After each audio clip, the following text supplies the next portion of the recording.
Everyone, good morning అండి. Today's breakfast ఏంటంటే మా ఇంట్లో గారెలండి, మినపప్పు గారెలు, పొట్టు మినపప్పు గారెలు అండి. ఇవి పొట్టుతో చేసినటువంటి గారెలు మంచిదండి. మనము మామూలుగా పొట్టు తీసినటువంటి తింటాం కదా, పొట్టు సగం తీసేసుకోవాలి. దాంతో ఇవి గారెలు. నెక్స్ట్ కొత్తిమీర చట్నీ అండి. కొత్తిమీర చట్నీ ఇది చాలా ఉండే కొత్తిమీర, కొంచెమే అయింది. బాగా ఒక కప్పు కొత్తిమీర అండి, వేయించే వరకు అట్లా అయిపోయింది, కొంచెం అయింది.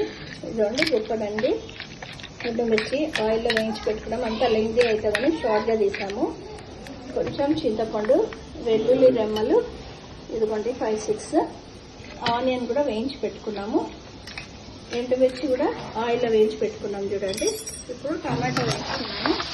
టమాటో వేసినాక మీరు ఒకవేళ కావాలంటే పల్లీలు కానీ నువ్వులు కానీ వేసుకోవచ్చు, కానీ ఆ టేస్ట్ వేరే ఉంటుందండి. ఇది బాగుంటుంది. ఒకసారి నా స్టైల్లో కొత్తిమీర పచ్చడి ఇట్లా తీసుకోండి, చాలా బాగుంటుంది. నిల్వ కూడా ఉంటుంది. మనం పల్లీలు కానీ నువ్వులు కానీ వేసామనుకోండి చెడిపోతుంది.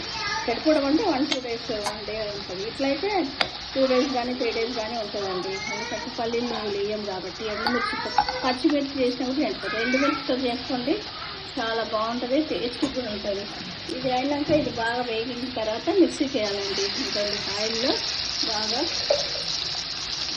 ఫ్రై కావాలి. ఫ్రై అయినాక ఇవన్నీ మిక్సీ పట్టుకోవాలి. మిక్సీ పట్టినాక తాలింపు వేసుకోవాలండి.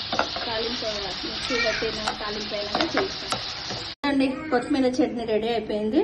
తాలింపు కూడా పెట్టాము. ఆవాలు జీలకర్ర వేసి కరివేపాకు వేసి తాలింపు పెట్టాము. అంతేనండి, కొత్తిమీర పెంచి పచ్చడి ready to serve. Thank you for watching. Like, share and subscribe for more videos. Thank you.